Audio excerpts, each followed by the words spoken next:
again. This is Grant Swartzwelder, and welcome to the Grown Up Table. Today, we're going to be talking about conflict and resolution. Why is everyone so mad at each other? Well, let's set the table here. In today's world, whether it's our president or politicians or the economy, family issues, it seems like there's always strife and conflict. Well, how do we handle that? How do we approach that in a way that allows us to remedy that, get past it, and then continue to have good relationships going forward? Well, today I'm so fortunate to have as my guest Beth Reeder Johnson. I could make a complete introduction, but as you know by now, I do an awful job of introductions, but I've got lots of information here I could say on her. She's a licensed psychiatric social worker, individual, family, and couples therapist, over 20 years of experience. A lot of what she does is focus on adolescents, couples, adults, looking at their issues with anxiety, stress, grief, anger, the whole gambit. So as you probably know by listening to this, that she could spend a lot of time kind of diagnosing me and helping me, but we won't do that for you. We're going to focus more on the general topic uh, of conflict resolution and problem solving. So with that, Beth, thank you for coming onto the show. Welcome to the Grown Up Table, and we'll just start with a basic question: Why is, or why are all the folks out there seeming to be so mad at each other? Why is there so much conflict? Well, it's pretty complex, but I think that most of the time people are operating from a place of fear. And we don't do anything in the area of what I call relationship wellness skills. So, relationship wellness skills are just learning how to interact with each other.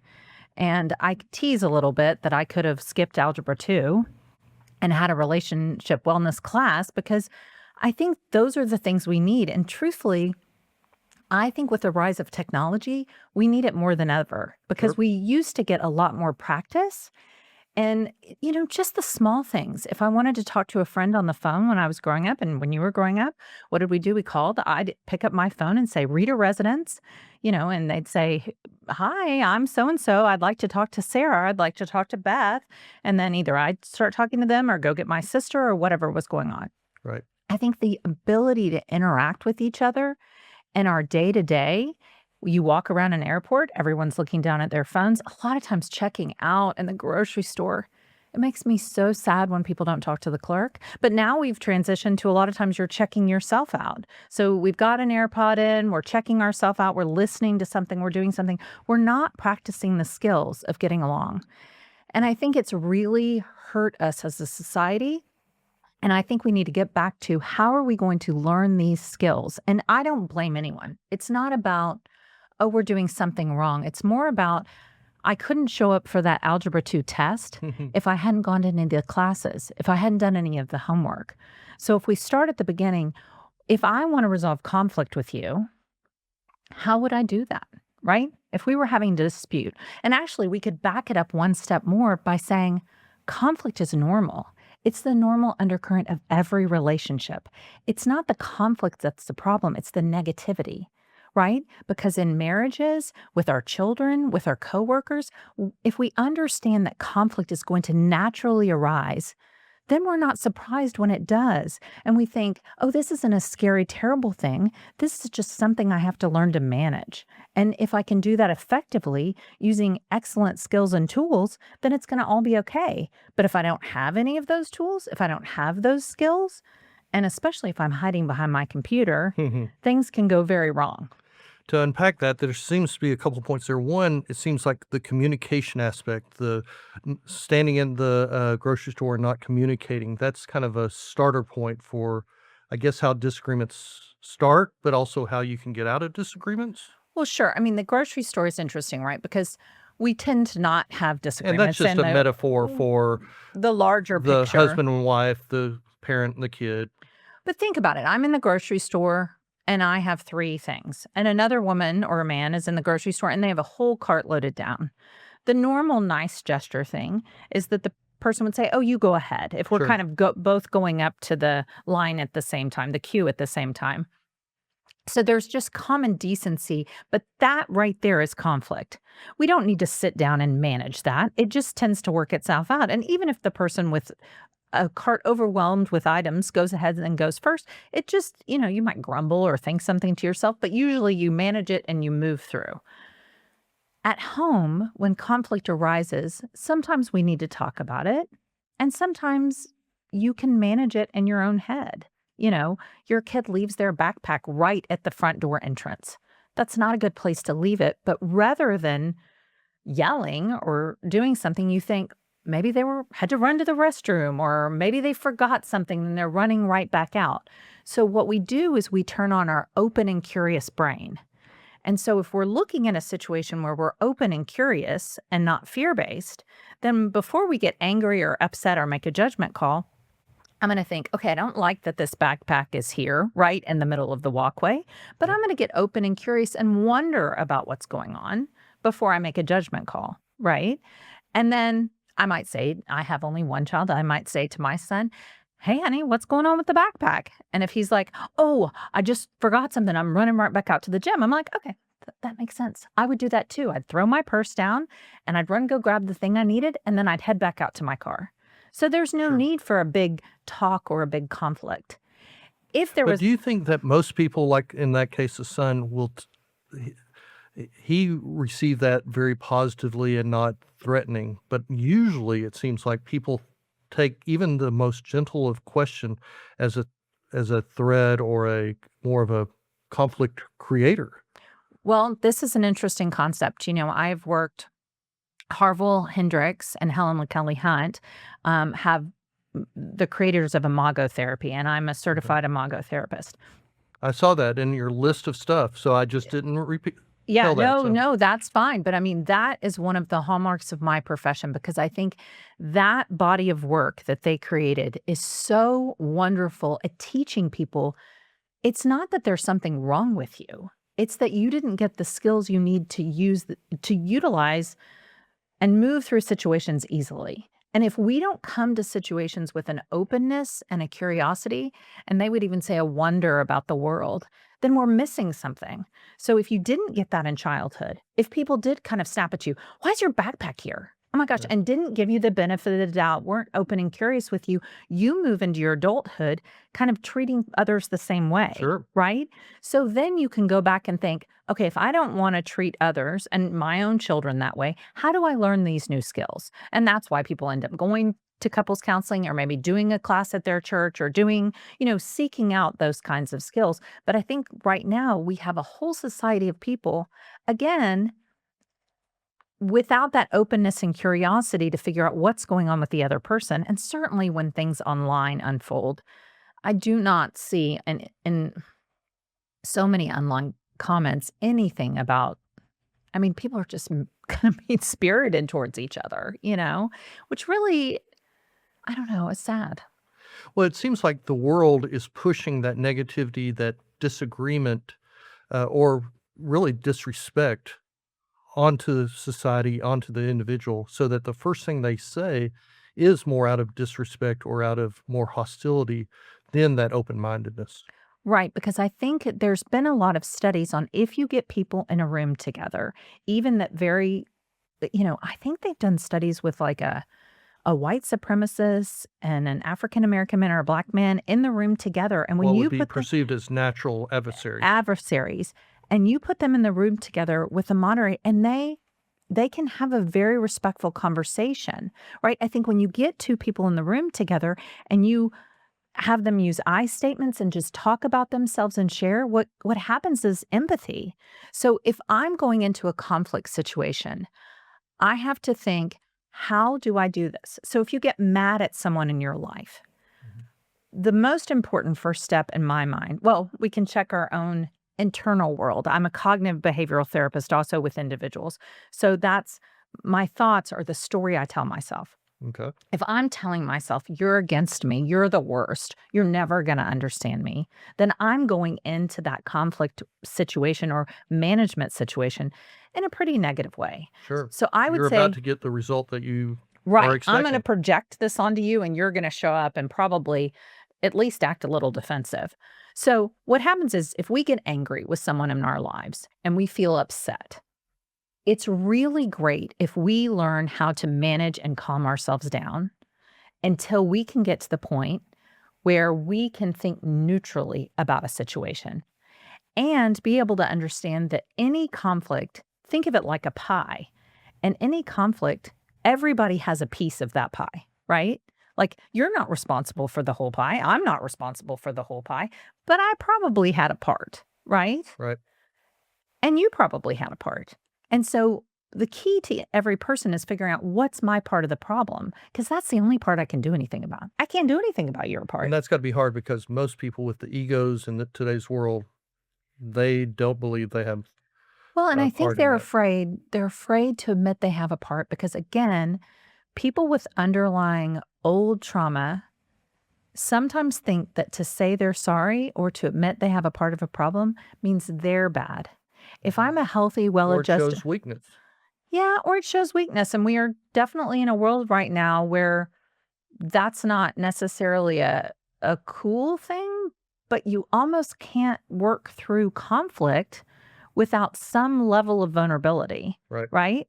So I have to make sure I'm calmed down from whatever was upsetting me. So if somebody made me mad, I would say it's a marathon, it's not a sprint. I don't have to talk to you today. I can Mhm. talk to you tomorrow. I could talk to you the next day. I could talk to you next week. It's better to delay a conversation than to have it right away and have you still be so activated that you can't act in a respectful way. So it's the old stuff.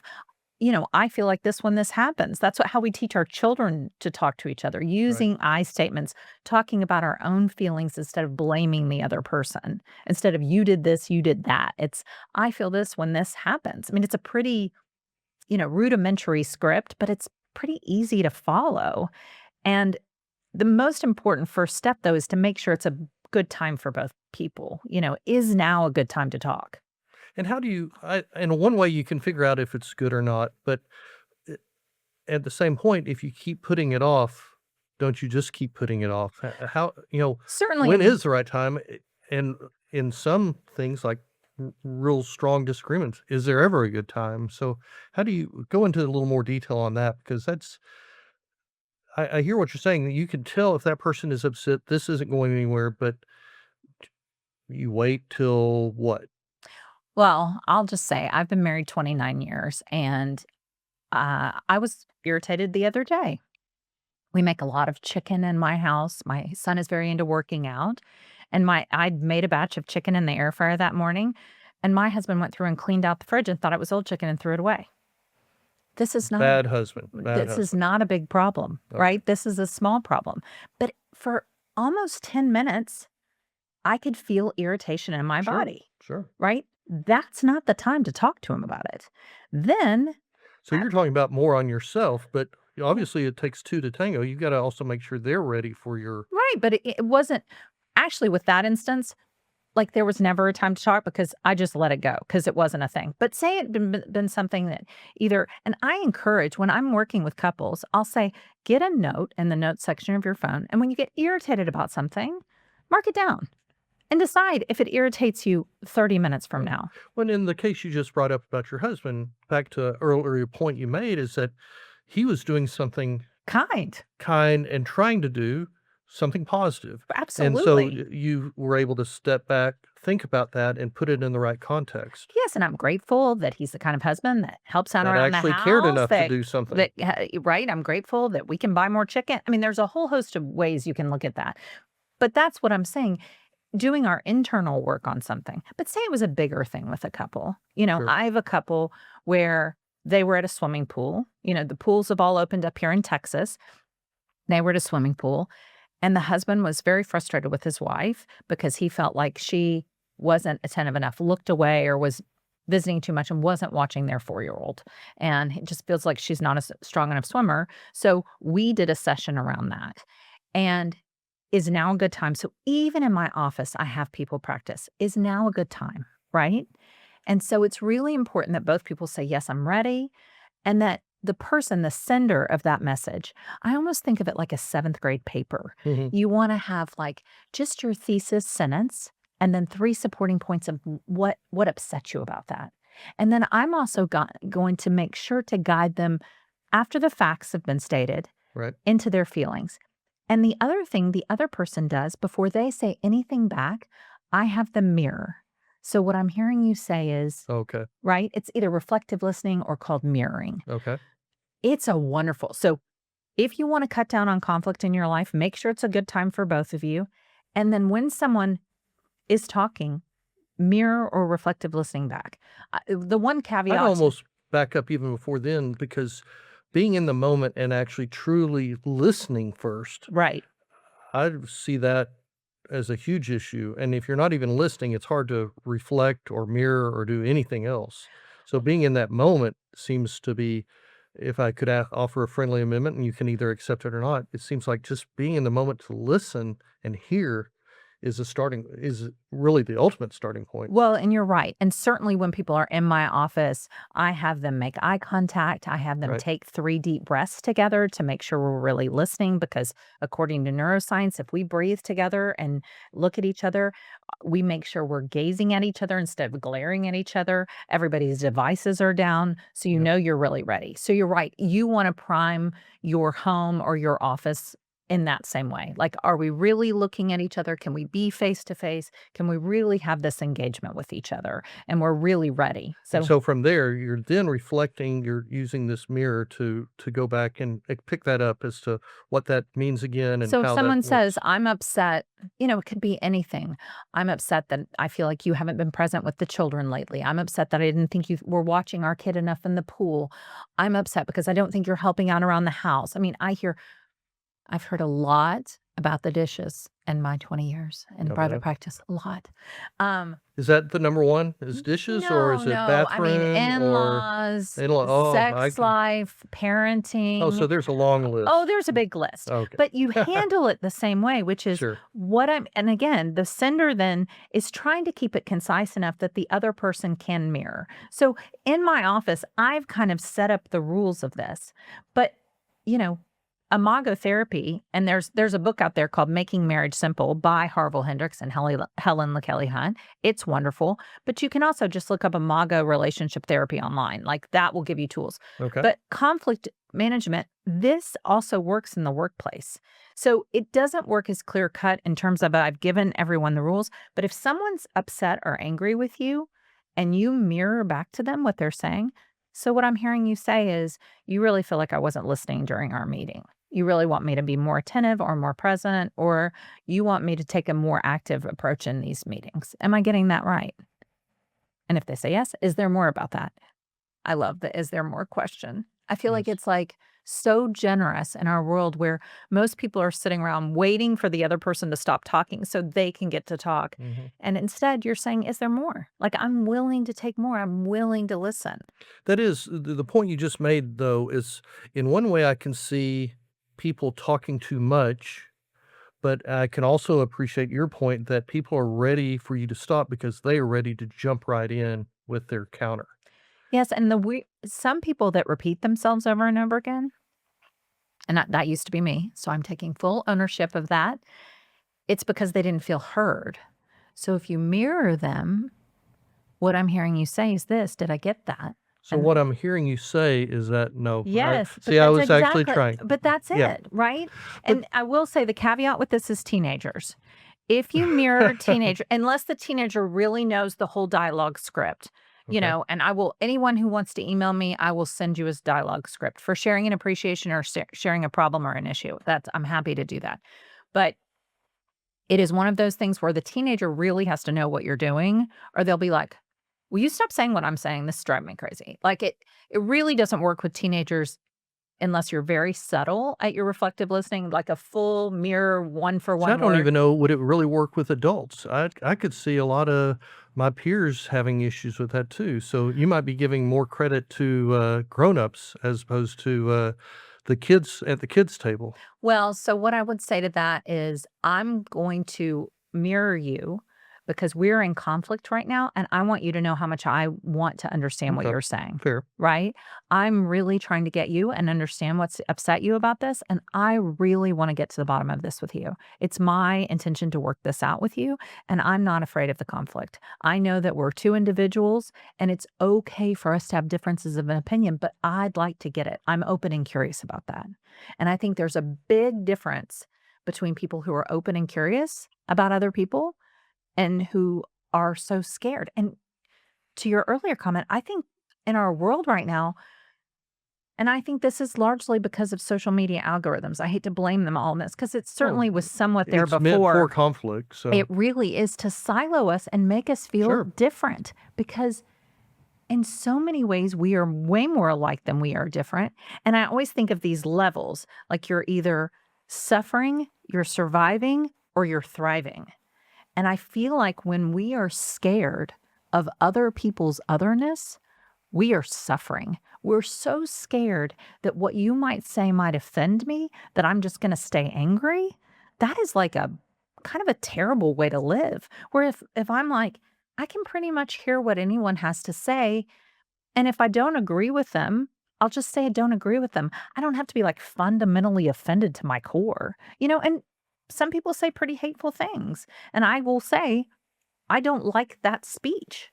But I wouldn't say I don't like that person. I would say I don't know that person.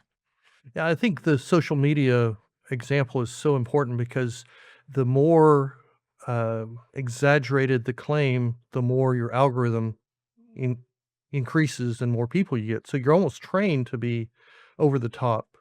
And so and I wonder how much of that is, well, you've got that point, and then you also have the point of if you're on social media, you're not talking directly to a person. And so you can be over the top also because there's no consequence really from that. Right. Well, I mean, it's all of that. And we used to think one good coping skill to calm ourselves down. I kind of divided into four sections of coping skills. So when we get that upset feeling, what do we do about it? Right. You either do relaxation, like yoga, meditation, relaxation exercises, deep breathing, or you do movement, dance, jogging, exercise of some point, or you do distraction. But instead of using our phone, I really try to get people to do some other form of distraction, meaning read, garden, bake, do something else active with yourself Away other from the than phone. doom scrolling, right? Right. Uh, because even saying you can watch 10 minutes of cat videos could turn into 3 hours. It just sucks people in so much. And it way more than it did even 10 years ago. 10 years ago was kind of boring, but Mhm. now they've got it down, right? And They throw in can some AI in that, and those cat videos are pretty cool now. So Right? it's So they've got you. Yeah, and then the last one is process, but yeah. so okay. I've used that mirror. I've reflected, and then what? Because obviously things don't just end right there. The conflict isn't over. No, but it's then letting the other person, "Did I get it?" And once one person feels really heard, then it's like, "Are you okay now with me responding, telling you what I think about this?" And if they're open to that, then you respond, and hopefully they mirror you back or do some form of and this is why you have someone, we were just talking a little bit about people having someone in the office who's good at conflict resolution. If there's someone that's good at mediating this in your office place, that's a real gem because so often there's not. Right. So if individuals know, hey, I know to mirror. When somebody's upset, I'm going to start mirroring them. They're going to feel heard. That automatically makes them feel better.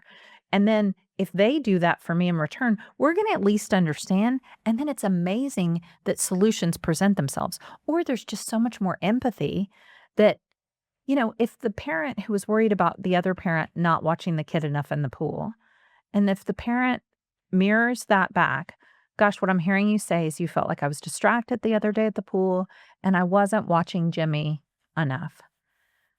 I really get it. I get you. I understand. I imagine you felt really frustrated and maybe overwhelmed, and I'm sorry.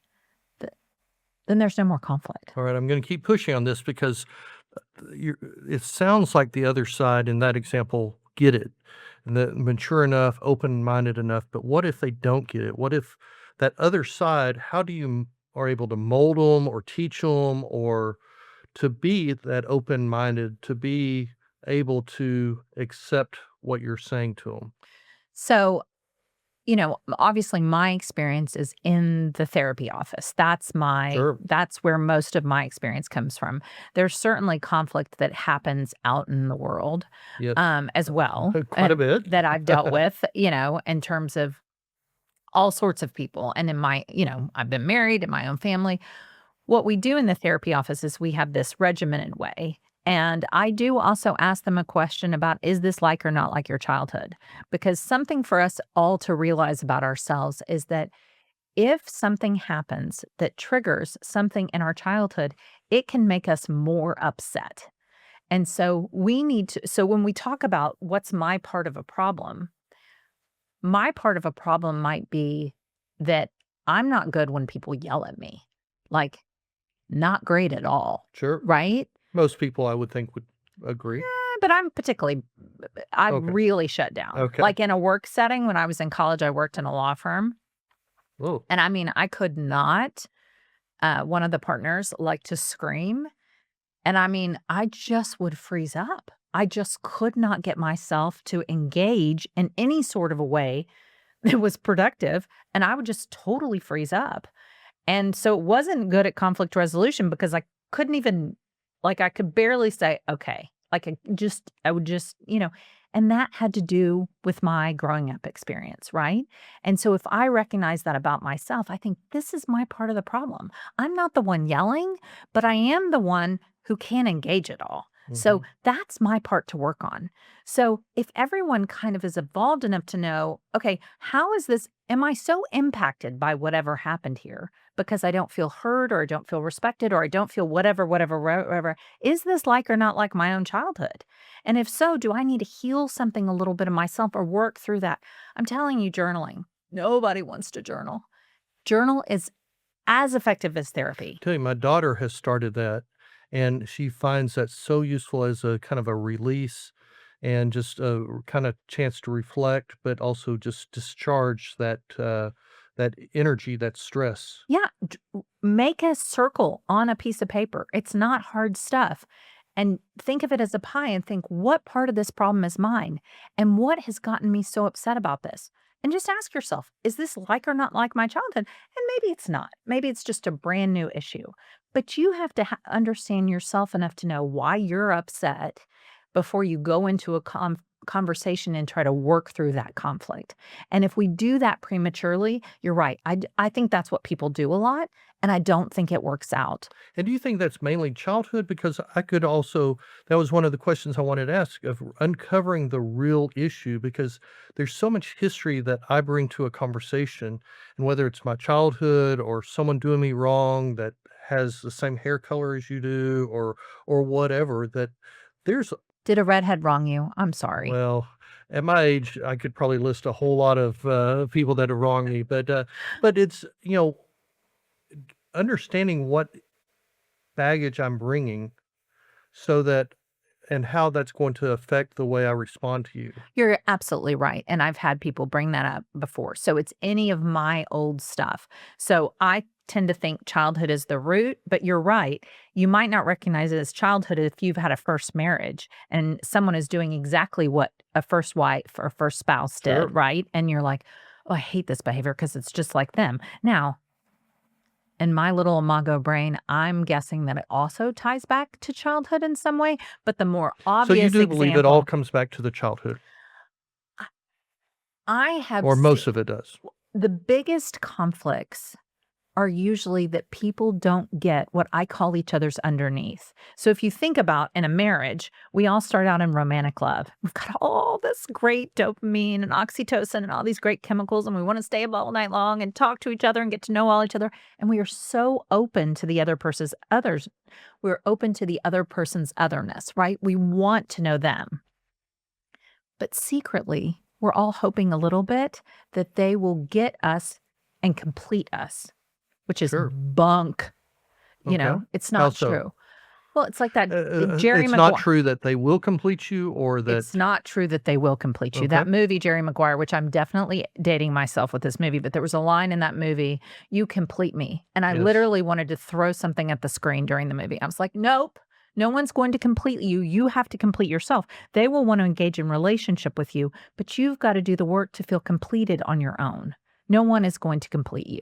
So that's what causes the power struggle in our relationships, right? And that primary relationship, a lot of times, is that marital relationship. But it's when you realize the other person's otherness and that they have all their own hopes and dreams and ideas, and they aren't exactly like yours. So I feel like I'm heading toward a commercial for a training session or therapy session with you, but it's how do you kind of take care of yourself to be in a position to have that conversation, not and you're not looking for someone else to complete me. No, How do I complete right. myself? I'm doing my own. How If how I had would I do stayed that? mad for 3 days about the chicken, that would have been silly. But Yes. say I did. Say I grew up in a family where there was a lot of food insecurity. And it really annoyed me that he threw away the chicken. I felt betrayed by it, or I felt like it's a waste of money. What if I'd gone I've through worked so hard and you're throwing it away. what all the things? I would need to figure out what's my underlying issue with that. Why is that such a big deal to me? When you're exactly right. He was trying to do a kind thing and clean out the fridge, right? We'd Right. had a big family dinner. He just thought it was all So leftovers. you're gonna go back after this and say thank you and be really nice to him because we figured out that he's actually doing something Oh, nice. we know Scott's great all Okay. the time. There We you know go. we know It's good that we've we made always that land we on made that that. official on our We know that's on the the grown-up case. table here. Yes, we know that's the case. But say I had all these issues. I need to go and journal. I need to have quiet time. I need to pray. I need to meditate. I need to talk to a therapist. I need to do whatever I need to do. But journaling is a great one. What am I mad about? Write down what I'm mad about. What's the story I'm telling myself? And then underneath, is that story true? 100% true. I know it's true. And usually people have created a scenario or a narrative in their Oh, own sure. mind that they don't know is true. Everyone brings their history, and that develops what the story is in their mind. Right. And one of the hacks of good communication in conflict resolution is I can say to you, okay, I think part of the problem is I have been telling myself a story that you dot, dot, dot, dot, dot, Right. whatever that is. Is that true? And if you're like, no, I don't think that about you at all. Like if you were in a work setting, story I'm telling myself is you don't think I'm very smart and you won't put me on the big projects. If you're like, Beth, I'm not thinking that at all. I'm like, okay, well, then that goes a long way right there. Dispelling that myth, that story I'm telling myself that wasn't true in my head, that goes a long way in us solving that conflict, right? Because then I'm like, oh, yeah, Grant told me that wasn't true. So I need to drop that story. That's my part of the problem, that I'm carrying the story that's not true. And I need to focus on working hard. And then I could maybe say to you, okay, I do want to get on the big projects. How can I do that? What are the steps I need to take to get those bigger projects? Because I'm noticing this person's getting them and this person's getting them, and I'm not understanding what are the skills I'm lacking to get to do that. And so the things we're doing in couples counseling can easily translate to a work setting. A parallel thought of that goes with that is the whole idea of drama. Because I also see a lot of people that just live for drama, live for the issue, and they almost feel better if they can make some slight or some conflict take a life upon itself because that, I don't know, makes them feel better or if they're able to focus on that. How do you stop that? So if somebody comes in for individual therapy and they tend to have a lot of drama surrounding them, and Yeah. at first I'm just getting to know you and figuring out what's going I on bet with you can figure you. out pretty quick that they're full of drama. Well, if you have a lot of drama in your life, you have to ask myself, do I have a part? Again, what's my part of this problem? And maybe it's that I like it a little bit because I'm not liking some other things in my life. I Fair think enough. a lot of times, what we need at the end of our lives, this isn't me, this is like people researching people at the very end of their lives. What people want are close connections and to have had a life filled with purpose and meaning. And so if I'm not having as many close, authentic connections, or I'm not feeling like my life has purpose and meaning, it's kind of like little kids who go, mom, mom, mom, mom, over and Right. over again. They kind of want the attention and they'll take it any way they can get it, positive or negative. Yep. And my son was so darling. When he was little, I explained this to him and I said, I love you so much. That mom 16 times I don't love as much. And I said, what you're trying to do is get my Mhm. attention. And all you have to say is, Mom, I'd like your attention. And then he started doing that. It was just lovely because kids will take it. The kids will try to get it any way they can, positive or negative. It's still attention. I always say attention is like crack. They'll take it any way they can get it, right? But what you want them to do is learn how to get positive attention. So I think some of these grown-ups too, they're unsatisfied with their lives. And so they're kind of, So they create the drama to get the attention? or to get the attention or to feel involved or important in some way, right? Because they're missing a real sense of meaning in their lives. Because if you've got a real sense of meaning in your life, I mean, it's not to say, I mean, problems are going to come up, Sure. right? I mean, we're kind of at the age we're sending kids off to college. You've already done some of that. And then, our parents are aging. I mean, Right. there's all sorts of things that we can have problems. But drama to me is when people don't want to solve problems in a calm, logical way and with treating other people around Sure. the problem with respect. You know, they almost tend to like throw things in to make other people upset. They kind of like seeing those other people get upset. I think Oh, they I get would some kind of definitely agree. power. It's a group project there. So it's well, as we get closer to the end of our time, I do want to talk about, okay, you've resolved the conflict that exists right there, but there's always usually a little bit of an overhang. There's kind of a loss of trust or a little unease. How do you kind of get beyond that? How do you get back to where you started after all this conflict and resolution and all has bubbled up and Are we bubbled up? talking about like at work, in a work situation, or with a couple? Well, I think let's start with the individual, whether it's a husband talking to a wife or with a kid, because from there it seems like you start using that at work. But I'm happy to take whichever way you want to go. Well, I think, one of the things is if you can have healthy conflict resolution in your family, that's a great place to Sure. start because then every It seems member like of that, everything starts there. right. And then every member of that family is going to feel secure that conflict is normal and that we can go out into the world and manage it, right? Your children will feel secure, your husband, your wife, everyone will feel secure that, oh, conflict isn't this daunting, overwhelming thing. It's something that's manageable. So when you're talking about residual, I think this goes into repair. So if someone has done something during a conflict where negativity did arise and there was hurt involved, then there's the need for repair, right? So a good example, when we were, sometimes at my house, I would want people to get out of the door, to go get into the car, to go to the soccer game or the soccer practice. And sometimes they were pokey and slow. So I'd be like, hey, let's get in the car. Okay, let's get in the car. Da da da, let's get in the car. And then I'd be like, get in the car. In my family, we call it the chom. Uh-huh. It's like cha, like a country, like let's push this thing along. Oh, let's because push it's this thing amazing. along. And sometimes they're just so pokey and you're like, oh, I'm going to die if you don't get in Yes. the car. So every once in a while, and I try, but I'm certainly not perfect as well, I would use a rude tone, right? Right. And so then that becomes my part of that problem, Then it escalates it or turns it in a right? different Or direction. my son would go, Mom, tone. And I'd be like, okay, I'm sorry. Let me try again. Will you please, my precious darling angel baby, love bug son, get in the car so we can go to soccer, right? And so Right. then, and he smirks and gets in the car and then we go, but I'm willing to repair. So he doesn't stay mad at me if I'm willing to repair. And so that's what I would say in lots of cases. If you know you've done something, you're part of the problem has actually caused pain and suffering for someone else Right. because you've used a rude tone or you've done something nice, unkind or not nice, then I think apologizing and saying, I'm really going to try not to have that behavior again, right? Because I think otherwise, then you're right. There is that residual. I was talking to a family and the mom had kind of an anger management issue and she would blow up on everybody and then she'd be up the next morning. I mean, she was doing all the mom things. She'd be up making breakfast the next morning and everybody knew they couldn't mention it, but there was no apology, no nothing, even after a huge eruption. Just simmers. Well, there was no repair. Right. They just kind of pretended like it didn't happen. So that goes back to your earlier. It's okay to take a break if I'm not ready to talk.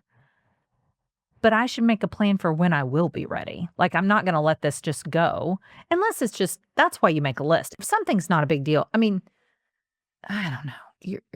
You know, your spouse does something you don't like, but it's not a big deal. You're like, do I need to talk about this? No. But if they do something that you feel like is harmful to them or the relationship or something, then those are the things we're talking about. You just want to wait until you're in a calm place to have that conversation, but you don't want to push it under the rug. Beth, I really appreciate your time. If you're interested in what she had to say, how would they reach you? It's through ERJ Counseling? ERJcounseling.com is my website. And then on Instagram, it's Beth Reeder Johnson. On Facebook, it's ERJ Counseling. And on LinkedIn, it's Beth Reeder Johnson. So I'm kind of split half and half on the There social we go. media. Well, let's clear the table. As we've started off on, people are mad, everyone's mad, there's conflict out there. There's a whole lot of reasons why that exists, but hopefully what the last 30 minutes did was to try to walk you through potential solutions for that, how to remedy that, how to go beyond that. And it seems like it really starts off with making sure that you're in the right spot, that you're able to really think through how you've handled an issue and be able to approach the other party in an appropriate way. From that, that's a great starting point to be able to push that conflict beyond where you were and be able to kind of look forward. So hopefully you've learned a little bit, enjoyed what you've just heard through the Grown Up Table. Please share this with folks and look forward to seeing you at the next episode. Thank you.